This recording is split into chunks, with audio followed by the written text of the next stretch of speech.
Hello everyone, welcome to the smart ideas. आज हम discuss करेंगे 1 दिसंबर 2025 का डेली करंट अफेयर्स। तो यहाँ पे हम लोग आज डिस्कस करेंगे about 4 topics. First is revival of shipping corporation of India. Shipping corporation of India को गवर्नमेंट रिवाइव कर रही है, जो कि काफी अच्छी बात है। ये एक तरह से इंटरनल सिक्योरिटी और इंडियन इकोनॉमी दोनों का पार्ट बनता है। Second is SIM binding mandate for messaging platform. ये बहुत इंपॉर्टेंट टॉपिक है ये, क्योंकि हम सब की लाइफ में डायरेक्टली असर डालने वाला है कुछ दिनों बाद। ठीक है, साइंस एंड टेक्नोलॉजी और गवर्नेंस दोनों के लिहाजे से इंपॉर्टेंट टॉपिक है ये। Third is Asia power index 2025। Asia power index launch हुआ है, ठीक है, जिसके बारे में हम पढ़ने वाले हैं। And last, renaming of Raj Bhavan को रीनेम किया जा रहा है।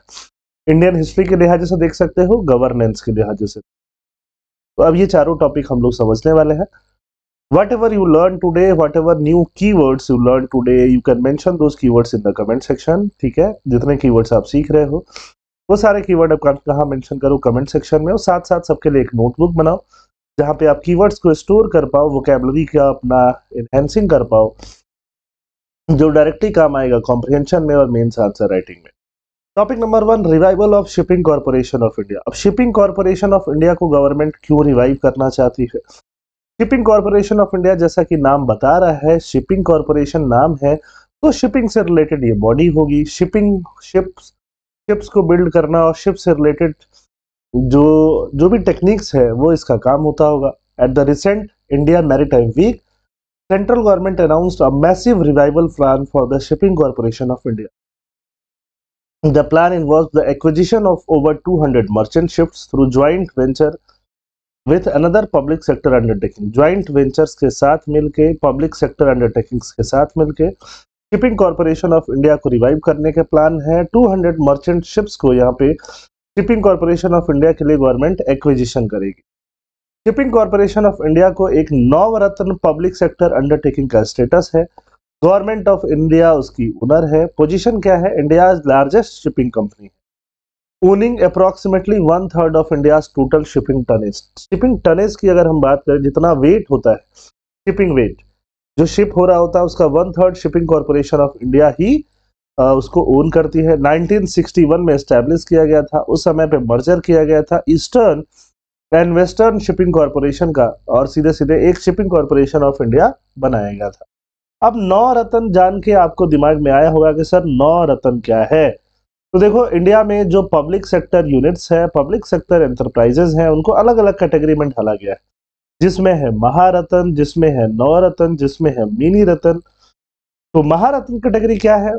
महारत्न कैटेगरी पहले से एक नवरत्न कैटेगरी होनी चाहिए, तब उसको महारत्न डिक्लेयर किया जा सकता है। उसका एनुअल टर्नओवर 25,000 करोड़ से ज्यादा होना चाहिए, एटलीस्ट 3 इयर्स का। नेट वर्थ 15,000 करोड़ से ज्यादा होना चाहिए। नेट प्रॉफिट 5,000 करोड़ से ज्यादा होना चाहिए। ये कंसेक्यूटिवली 3 इयर्स तक होना चाहिए। या इन्वेस्टमेंट ऑटोनॉमी उसके साथ होना चाहिए अप टू 5,000 करोड़ और 15% ऑफ नेटवर्थ। ऐसे करके ओएनजीसी, एनटीपीसी, आईओसीएल, ये जो एग्जांपल आप जानते हो, ये सब किसमें आ जाता है? महारत्न। फिर आता है Navratna, must be Miniratna. Miniratna जो है पहले से, उसको नवरत्न बनाया जा सकता है। अलग अलग सेक्टर में, अलग अलग इंडिकेटर्स में उसका स्कोर 60+ होना चाहिए। 1000 करोड़ वो इन्वेस्ट कर पाए खुद से, और अपने नेटवर्थ का वो 15% खुद से रिटर्न इन्वेस्टमेंट कर पाए, ऐसा ऑटोनॉमी उसको दिया जाएगा। एचएएल, बीईएल, ये सब नाम सुने होंगे आप, Bharat electronics limited, Hindustan aeronautical limited, ये सब नवरत्न कंपनी में आती है। मिनी रत्न में 2 कैटेगरी है, कैटेगरी 1 और कैटेगरी 2। आज थोड़ा कोल्ड है, तो थोड़ा आपको साथ साथ लेक्चर के साथ साथ ये भी सुनाई देगा। Positive net profit for last 3 years. Net worth कितना है? 500+ करोड़। ये मिनी रत्न कैटेगरी 1 होगा, जिसका 3 साल से कम वो प्रॉफिट तो दे रहा हो, लॉस में तो नहीं जा रहा हो, तो उसको हम मिनी रत्न कैटेगरी 1 के नाम से जानेंगे। और साथ साथ उसका नेटवर्थ कितना होना चाहिए? 500 करोड़ से ज्यादा होना चाहिए, तो हम उसको क्या बोलेंगे? Mini Ratna category 1। Positive net profit for last 3 years से पॉजिटिव नेट प्रॉफिट होना चाहिए, तो हम मिनी रत्न कैटेगरी 2 उसको बोल देंगे, जिसमें आईआरसीटीसी भी आ जाती है। तो ये है कैटेगरीज। अब है की रोल्स एंड स्ट्रेटेजिक सिग्निफिकेंस क्या है? Energy security. अगर ऑब्वियसली शिपिंग कॉर्पोरेशन को रिवाइव करेंगे तो जितना शिप के थ्रू एनर्जी आता है, फ्यूल आता है, उसको सिक्योर करने में हेल्प करेगा। स्ट्रेटेजिक रिजर्व की तरह काम करेगा, second line of defence navy के साथ साथ, है ना। Commercial stabiliser, facilitates critical EXIM trade. EXIM मतलब एक्सपोर्ट इंपोर्ट ट्रेड जो होता है, खासकर कोयले का, स्टील का, ये सब को क्या करेगा, फैसिलिटेट करेगा। उनका जो फ्राइट मतलब भाड़े का रेट है, उसको क्या करेगा, स्टेबलाइज करेगा। देख रहे हो, important sea routes, important places से हमारा शिपिंग कॉर्पोरेशन ऑफ इंडिया जो है उसको कनेक्ट करेगा, ठीक है। पब्लिक सर्विस प्रोवाइड करेगा, अंडमान निकोबार में, लक्षद्वीप में पब्लिक सर्विस प्रोवाइड हो जाएगी। रिवाइवल क्यों जरूरी है? जियोपॉलिटिकली चाइना वाइना बहुत जो है स्ट्रांग होते जा रहे हैं, होस्टाइल होते जा रहे हैं, इसलिए जरूरी है। इकोनॉमिक सिक्योरिटी के लिए जरूरी है। जैसे कोविड के टाइम पे फ्राइट शॉक हो गया, जो प्राइवेट कंपनियां थी वो ऑपरेट नहीं कर रही थी, तो ऐसे टाइम पे हमें ऑपरेशन तो चाहिए ही, भले ही महंगे टाइम पे चाहिए, बट हमें ऑपरेशन चाहिए। तो ऑपरेशन को, फ्राइट शॉक्स को मिटिगेट करने के लिए हमें चाहिए। एक्सपोर्ट कॉम्पिटिटिव रहे, high freight cost by foreign carriers render low margin Indian export. बहुत बार हम अपने फॉरेन कैरियर्स के साथ, फॉरेन कैरियर्स मतलब कंपनीज के साथ अपने एक्सपोर्ट्स को, राइस को, श्रिम्प को भेजते हैं, जिससे की वजह से ट्रांसपोर्टेशन कॉस्ट बढ़ जाता है और हमारे एक्सपोर्टर्स के लिए बेनिफिट कम हो जाता है, ठीक है। तो बेनिफिट कम नहीं हो, इसके लिए ये SCI का रिवाइवल जो है बहुत ज्यादा जरूरी है। तो ये सारी चीजें बहुत जरूरी है, जिसकी वजह से SCI को क्या किया जाए, रिवाइवल किया जाए। इस बार बात भी किया गया था यूनियन बजट 2025-26 में, maritime development fund, maritime development fund के लिए 25,000 crore for long term financing की बात की गई थी, जिसमें से गवर्नमेंट 49% तक कंट्रीब्यूट करने वाला। तो जो एक्सपेंशन हो रहा है, मैरीटाइम डेवलपमेंट फंड ही उसको सीधे सीधे फंडिंग करेगी।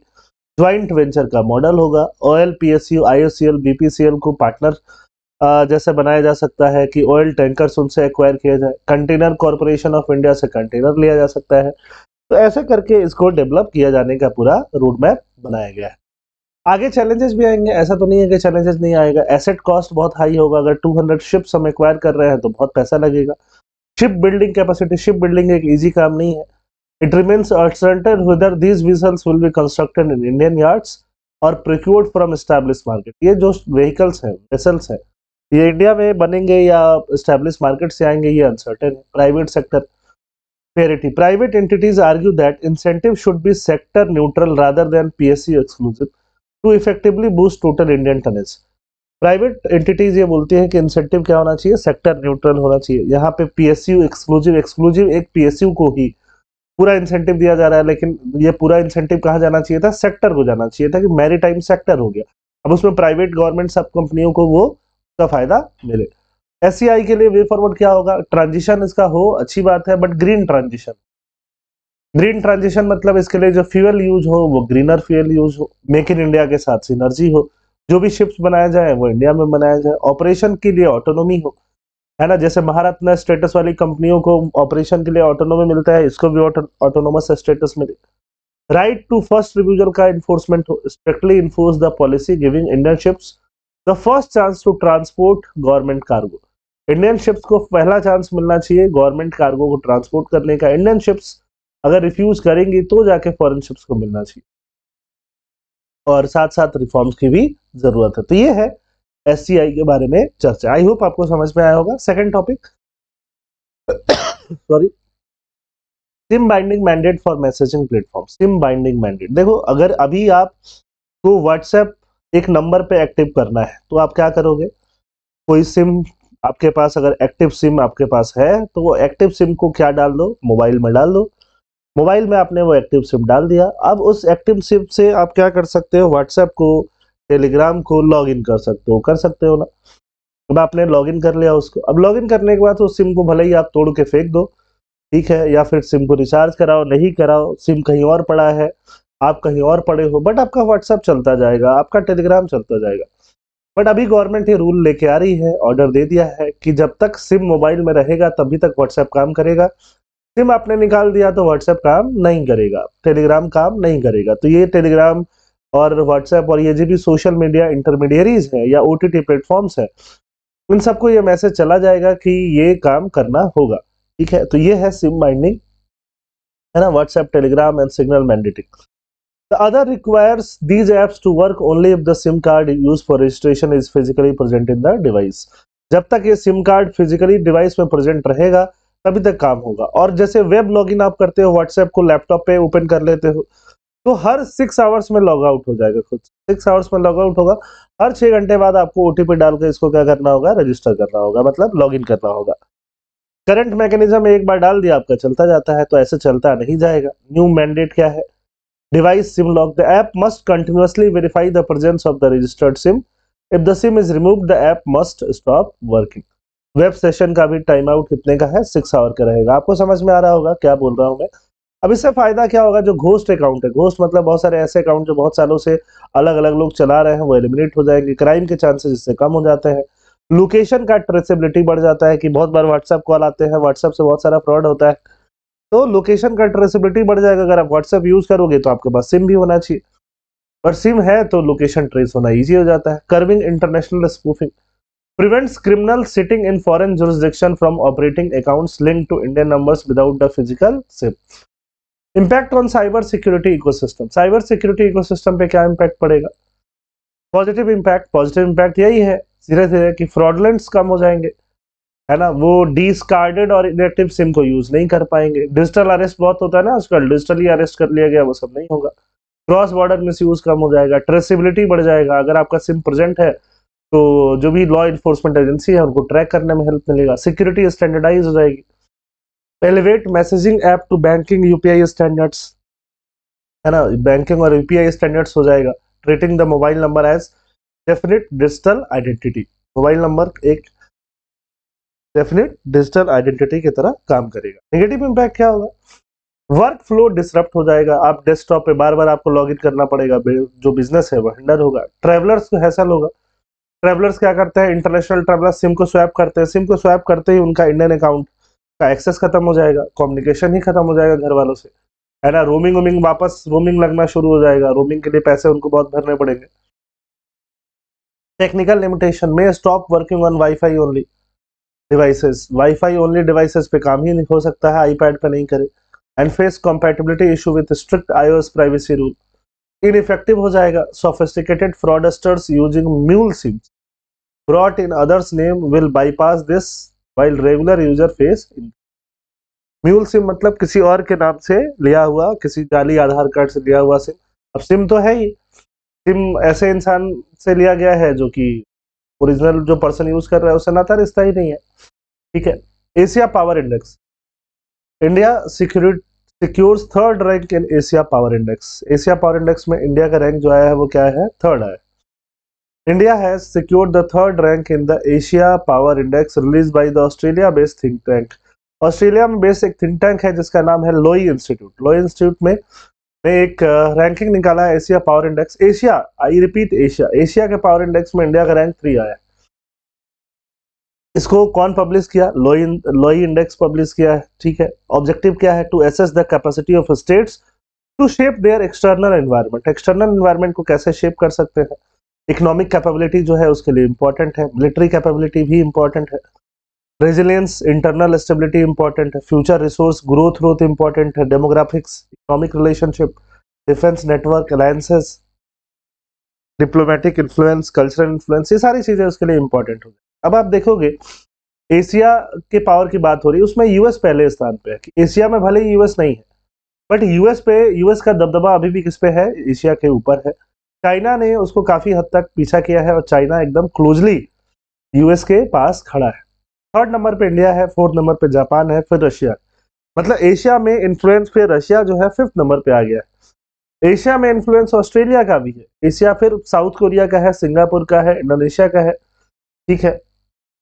इन सब कंट्रीज का, पाकिस्तान का भी इन्फ्लुएंस आपको देखने के लिए मिलेगा, पाकिस्तान भी है, नॉर्थ कोरिया भी है। तो एशिया का इन्फ्लुएंस में, अगर एशिया के इन्फ्लुएंस की बात करें तो यूएस जो है वो पहले नंबर पे है, सुपर पावर है। यूएस का स्कोर 81.7 दिया गया है, चाइना का स्कोर 73.7, दोनों को सुपर पावर बताया जा रहा है। चाइना ने काफी गैप जो है वो क्लोज किया है, कम किया है यूएस के साथ। इंडिया को मेजर पावर बताया जा रहा है, इंडिया का स्कोर 40 है और जापान का स्कोर 38.9 है। जापान को हम क्रॉस कर चुके हैं। इन चारों कंट्रियों में इंडिया थर्ड स्थान पे है, इकोनॉमिक में भी और मिलिट्री वाइज भी, तो इंडिया ओवरऑल थर्ड स्थान पे है। बट हमारा जो गैप है वो चाइना के साथ काफी बड़ा है, जिस गैप को फुलफिल करना होगा। ठीक है, तो एक तरह से हमारे लिए अच्छी बात यह है कि हम थर्ड पोजीशन पे एक मेजर पावर की तरह हम दिखाई जा रहे हैं, बट खराब बात यह है कि चाइना के साथ गैप हमारा बहुत ज्यादा दिखाई दे रहा है। राजभवन को रीनेम किया जाएगा, राजभवन, नाम है राजभवन। राजभवन में कौन रहते हैं? गवर्नर्स रहते हैं। तो एक तरह से देखो तो अंग्रेजों के टाइम का ये नाम लगता है ना। अभी हम डेमोक्रेटिक सिस्टम में रहते हैं, डेमोक्रेटिक सेटअप में रहते हैं, तो राजभवन तो नाम नहीं होना चाहिए, ठीक है।